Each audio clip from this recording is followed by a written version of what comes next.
अस्सलामुअलैकुम वरहमतुल्लाहि वबरकातुहू। आज हम अपनी हिंदी की पाठ्यपुस्तक से एक बहुत ही खूबसूरत कविता पढ़ने जा रहे हैं जिसका नाम है सुंदर भारत। इस कविता के रचयिता हैं कवि श्रीधर पाठक जी। सुंदर भारत कविता के कवि कौन है? श्रीधर पाठक जी। बच्चों, श्रीधर पाठक जी का जन्म 11 जनवरी 1859 को हुआ।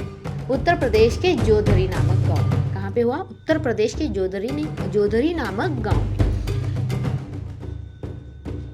इन्होंने संस्कृत और फारसी में शिक्षा प्राप्त की। श्रीधर पाठक ने संस्कृत और फारसी दोनों में भी अपनी शिक्षा प्राप्त की है। उन्होंने अपना शिक्षण पूरा किया है। वे सरकारी नौकरी के पश्चात प्रयाग में जाकर रहने लगे। कहाँ पर जाकर रहने लगे? उनकी सरकारी नौकरी खत्म होने के बाद वे प्रयाग में जाकर रहने लगे।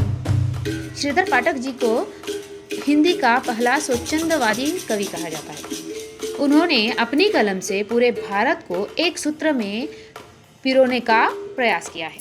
श्रीधर पाठक जी प्रकृति और देश प्रेम के बहुत बड़े कवि थे, जिन्होंने भारत की प्राकृतिक सुंदरता को अपनी कविताओं में जीवित कर दिया और प्रकृति की सुंदरता के बारे में इन्होंने बहुत सारी कविताएं लिखी। उन्होंने हमें यह सिखाया कि देश को सिर्फ नक्शे पर मत देखिए, बल्कि उसे एक ऐसा सुंदर बगीचे की तरह देखिए जिसकी रक्षा करना और जिसे प्यार करना हमारा नैतिक कर्तव्य है। क्या कहते हैं लेखक? हमारा ये जो देश है सिर्फ इसको नक्शे में देखना है, ये भारत है, ये भारत का नक्शा है, इसी तरह, ताकि इसे इस तरह देखो एक बगीचे की तरह, ताकि एक बगीचे में जैसे पेड़ पौधे होते हैं उनकी रक्षा करनी होती है, उन्हें समय पर हर चीज़ की ज़रूरत होती है, उसी तरह हम इस देश के जब नागरिक हैं तो हमारे देश की रक्षा करना ये हमारा नैतिक कर्तव्य है। ये अपनी कविता के जरिए श्रीधर पाठक जी हमें बताना चाहते हैं। बच्चों,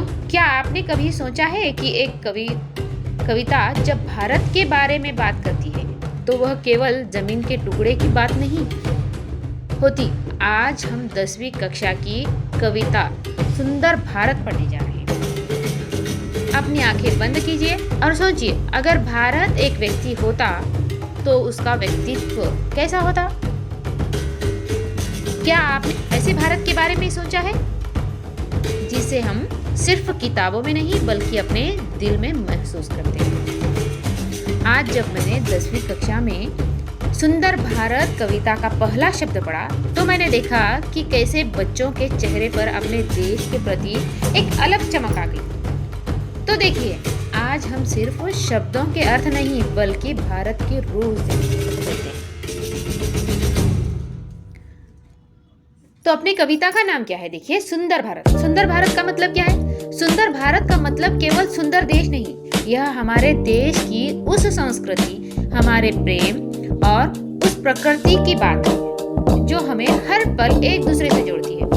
श्रीधर पाठक जी ने अपनी लेखनी से भारत की उसी गौरव गाथा को हमारे सामने प्रस्तुत किया है, जिसे हम अपनी आंखों से तो देखते हैं पर आज हम उसे अपने मन से महसूस करेंगे। हमारे भारत देश की प्रकृति को तो हम आंखों से देखते हैं, उसकी गाथा से सुनी है, पढ़ी है, लेकिन आज हम इस कविता के जरिए इसे क्या करना है? अपने मन से, अपने दिल से महसूस करके सीखना। तो चलिए अपने कविता की ओर बढ़ते हैं। कवि का मुख्य उद्देश्य यह बताना है अपनी कविता में, सुंदर भारत इस कविता में श्रीधर पाठक जी का मुख्य उद्देश्य यह है कि भारत विभिन्न धर्मों का देश होने के बावजूद यहाँ के लोगों में प्रेम, ममता और कर्मठता की अपार दौलत है। यहाँ कवि श्रीधर पाठक जी भारत को एक सुंदर और सुहावने देश के रूप में चित्रित करते हैं। तो हमारे कविता में फर्स्ट पंक्तियों में लेखक क्या कहते हैं? देखो, पहले लाइन में लेखक क्या कहते हैं? भारत हमारा कैसा सुंदर सुहा रहा है, सूची भाल पै हिमाचल, चरणों पै सिंधु आंचल, ऊर पर विशाल सरिता शीत हिर हर चंचल, मणिबंधनीय नभ का विस्तीर्ण पट अचंचल, सारा सुदृश्य वैभव मन को लुभा रहा है, भारत हमारा कैसा सुंदर सुहा रहा है। यहाँ पे लेखक क्या कहते? देखो, हिमालय पर्वत की वजह से हिमालय हमारे भारत देश के सूची भाल पे यानी कि माथे पर हिमालय है और चरणों में सिंधु आंचल बहते हुए हैं और ऊर पर विशाल सरिता यानी कि ऊर पर जो नदियां बहती है वो विशाल ऊर पर एक हार की तरह बहने वाली नदियां अपने भारत देश के हृदय पर ऊर पर एक हार की तरह दिखाई दे रही है। भारत का गौरव उसकी पहचान और उसकी पवित्रता का प्रतीक है। समुद्र का योगदान समुद्र को भारत के चरणों को धोने वाला बताता है। समुद्र जब लेखक ने समुद्र का वर्णन किया है तो किस लिए बताया है? अपने भारत के चरणों को धोने वाला। यह भारत की विशालता और उसके चारों ओर फैले प्राकृतिक सुरक्षा को दर्शाता है। यानी ये सारी चीजें क्या बताते हैं? हमारे भारत की और सारे भारत की चारों ओर फैले हुए प्राकृतिक यानी कि जो कि कुदरती जो देन उसको दर्शाते हैं, उसकी सुरक्षा को उसको दर्शाते हैं।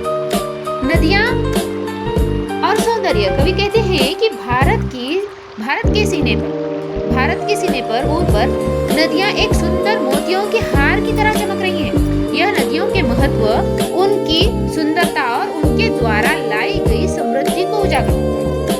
ये नदियां जब बहती है तो कैसे दिख रहे हैं? एक मोतियों के हार की तरह चमकते हुए दिख रहे हैं। इनकी वजह से यहाँ कितना महत्वपूर्ण माहौल बना है और ये कितना सुंदर और उनके द्वारा लाई गई समृद्धि ये हमारे देश के लिए कितनी उजागर करती है, ये हमें बताती है। आकाश की विशालता, नीले आकाश का विशाल विस्तार इस देश की सुंदरता में चार चांद लगाता है। ये जो नीला आकाश है हमारा, क्या कह रहे हैं लेखक? मणिबंधनीय नभ का विस्तीर्ण पट अचंचल, सारा सुदृश्य वैभव मन को लुभा रहा है। तो ये नीला आकाश का जो विस्तीर्ण पट है ये देश की सुंदरता में और भी चार चांद लगाता है। यह भारत की असीम और प्राकृतिक भव्यता को दर्शाता है। यानी कि ये जो कुदरती भव्यता है, ये कुदरती जो खूबसूरती है, सुंदरता है, ये और भी उसको दर्शाने की उसमें चार चांद लगाने के काम करता है। कौन? ये जो फैला हुआ विस्तीर्ण सा बड़ा सा जो नीला सा आसमान है। अगले पंक्तियों में क्या कहते हैं देखो लेखक? उपवन सघन वनाली, सुकमा सघन सुखाली, प्रावट के सान्द्र धन की शोभा निपट निराली, कमनीय दर्शनीय कृषि कर्म की प्रणाली सूरलोक की छटा को पृथ्वी पे ला रहा है। भारत हमारा कैसा सुंदर सुहारा है। देखिए यहाँ पे क्या कहते हैं लेखक? यहाँ की जो प्राकृतिक शोभा है ये उपवन सघन वनाली, सुखमा सघन सुखाली, हरे भरे वन। यहाँ कवि देश के हरे भरे वनों को उपवन सघन वन कहते हैं और प्रकृति के सुखद माहौल का वर्णन करते हैं। यह भारत की वन संपदा और उसके पर्यावरण की समृद्धि को दर्शाता है। वर्षा ऋतु की छटा, वर्षा ऋतु के कारण वर्षा ऋतु के आगमन के साथ प्रकृति की छटा निराली हो जाती है। यह भारत की ऋतुओं की विविधता और उनके सौंदर्य को दर्शाती है। अगले पंक्तियों में क्या कहते हैं कवि? कृषि प्रणाली। यहाँ की कृषि प्रणाली इतनी सुंदर है, कमनीय है, मानो स्वर्ग का सुख धरती पर उतर आया हो। यह भारत की कृषि प्रधानता, उसकी उपजाऊ भूमि और किसानों की मेहनत को दर्शाता है। तो लेखक क्या कहते हैं देखो? पहले पंक्तियों में क्या कहते हैं? हिमाचल को क्या भारत का मुकुट की तरह एक सूची भाल पर यानी कि माथे पर सजा हुआ बताते हैं। चरणों में सिंधु आंचल और ऊर पर क्या है? विशाल सरिता यानी कि नदियां बहती हुई है एक हार की तरह, और आसमान का विस्तीर्ण पट, आकाश का नीला सा बड़ा सा पट, और भी यहाँ के माहौल में चार चांद लगाता है, इसीलिए मन खुश हो जाता है। और दूसरे पैराग्राफ में दूसरे चरण में क्या बताते हैं? यहाँ के जो बाग बगीचे हैं ये सारे एक उपवन सघन वनाली की तरह हैं, ये जो कि हमारे देश के माहौल सुखद बनाते हैं और समृद्ध बताते हैं। यहाँ का पर्यावरण हमारे देश को समृद्ध भी दर्शाता है। वर्षा ऋतु के आगमन की वजह से यहाँ की छटा और भी निराली हो जाती है और भारत की ऋतुओं को विविधता के और अनेक सौंदर्य को दर्शाते हैं। यानी कि विविध ऋतु में विविध तरह का मौसम होता है, तो वो भी यहाँ पे लेखक दर्शाते हैं। और कृषि प्रणाली के कारण हमारे देश में खेती करने वाले किसान लोग बहुत ज्यादा है, तो इसके जरिए हर खेत में हर एक राज्य में अलग अलग फसल उगाने का, अलग अलग मौसम में अलग अलग फसल उगाने का तरीका है। तो इन सारी चीजों से भी हमारी धरती और भी सुंदर दिखती है, मानो ऐसा लगता है कि स्वर्ग का सुख अपनी धरती पर उतर आया हो।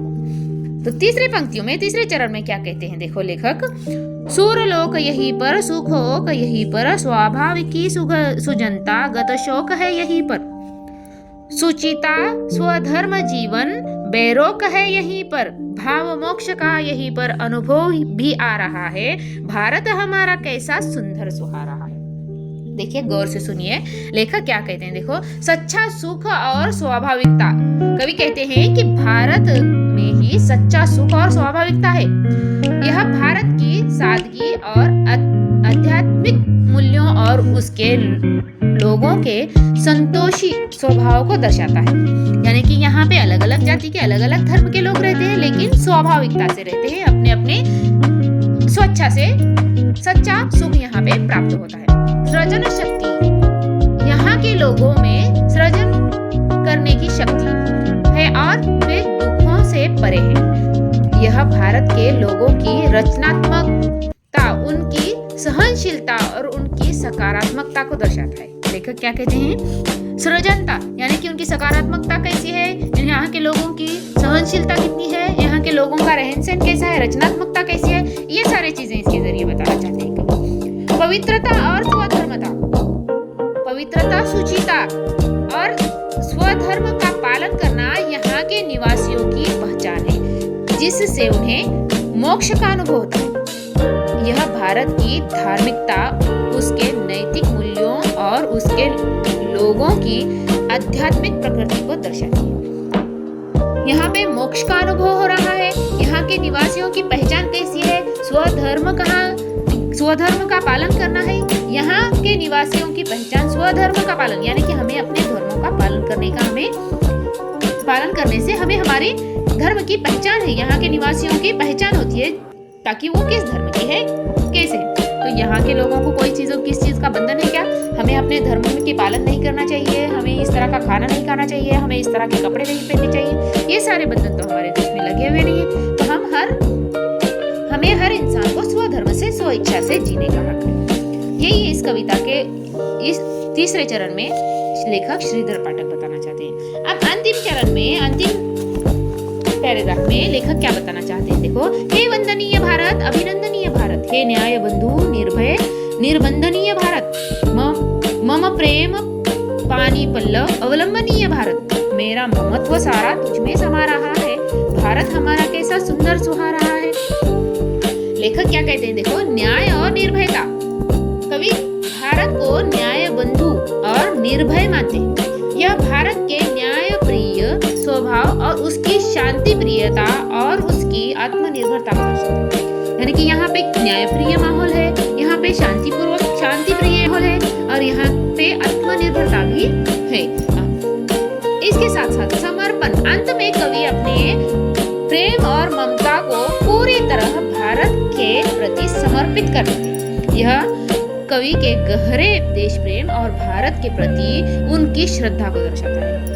कविता में लेखक भारत की प्रकृति की सुंदरता का वर्णन करते हैं और भारत किस तरह सुंदर है, किन गुणों के कारण सुंदर लग रहा है, भारत में क्या क्या चीजें हैं, उसके माथे पर क्या है और उसके चरणों में क्या है, उसके ऊर पर क्या है, इन ऊपर कागजों की वजह से भी कितना सुंदर दिख रहा है। ये सारी चीजें बताने के बाद लेखक अंत में क्या करते हैं, भारत अपनी प्रेम को, अपनी ममता को पूरी तरह से भारत के प्रति समर्पित करते हैं और ये बताना चाहते हैं कि अपने भारत के प्रति उनके मन में देश प्रेम और उनकी श्रद्धा कितनी है। वंदनीय भारत, वे भारत को वंदनीय और अभिनंदनीय के योग्य बनाते हैं। यह भारत की महानता और उसकी गरिमा और उसके सम्मान को दर्शाता है। वे अपने वंदनीय, अभिनंदनीय कहते हैं। तो यहाँ पे क्या बताना चाहते हैं, देखो लेखक, हमारा भारत कितना महान है, भारत की कितनी उसकी गरिमा कैसी है और उसके सम्मान कितना होना चाहिए, ये यहाँ पे बताना है। क्या आप कल्पना कर पा रहे हैं कि कवि ने हिमालय को मस्तक क्यों कहा है? यह भारत के गौरव, उसकी ऊंचाई और उसकी पवित्रता का प्रतीक है। आज हमने न सिर्फ श्रीधर पाठक जी की कविता सुंदर भारत पढ़ी, बल्कि यह भी जाना कि हमारा देश क्यों वंदनीय है। मुझे उम्मीद है कि अब आप भी अपने भारत को इसी तरह देखेंगे और महसूस करेंगे। यहाँ पे अपनी सुंदर भारत कविता समाप्त हो चुकी है। अगर किसी को शंका हो तो आप जरूर कमेंट करिए, हम आप अपने जवाब के साथ फिर से अगले वीडियो में लौटेंगे।